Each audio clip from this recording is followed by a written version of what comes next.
Welcome back. Today I am going to show you how to factory reset your Lenovo ThinkPad X13. This guide will cover the Windows reset options, recovery tools, factory settings, and everything you need to restore your laptop back to a clean state. So this should hopefully be a pretty straightforward process, guys, and without further ado, let's go ahead and jump right into it. It's supposed to not delete your personal files. I strongly suggest that you create a backup of any important files or documents before you proceed, because even though it might say that it's going to save your personal files, there's no guarantees that it will, so just keep that in mind, and we're going to go ahead and jump right into it. So we're going to go ahead and start by right-clicking on the Windows Start menu, and we're going to select the settings. You want to select System, and then on the right side, scroll down until you get to Recovery. Reset Advanced Startup Previous Version of Windows. Go ahead and open that up. So we're going to start by going underneath Recovery Options, reset this PC. Choose to keep or remove your personal files, then reinstall Windows. Go ahead and select Reset PC.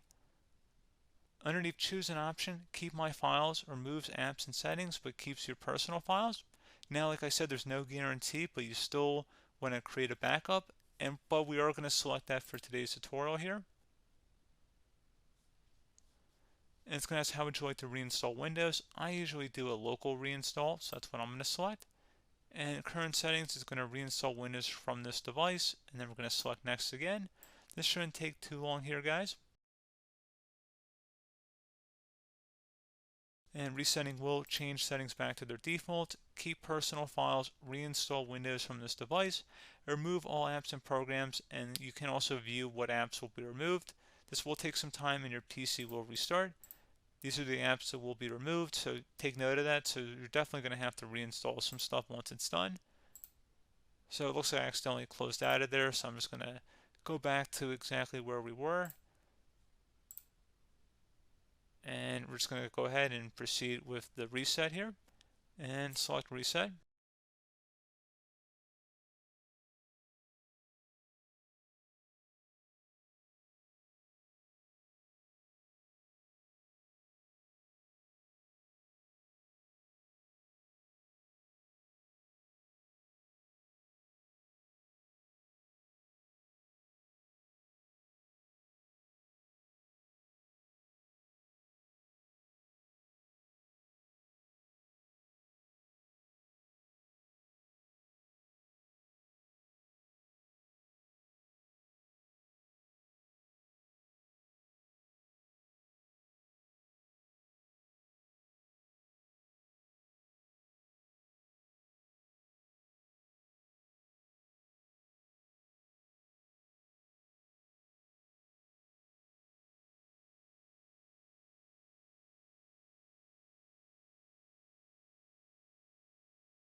And there you go, guys. Should be simple as that. Go ahead and reinstall any of the applications that were removed. You can see a list of them by clicking on the link that's going to be on our desktop here. And that's pretty much it, guys. So, as always, thank you for watching this brief tutorial. Do hope I was able to help you out, and I do look forward to catching you all in the next tutorial. Goodbye.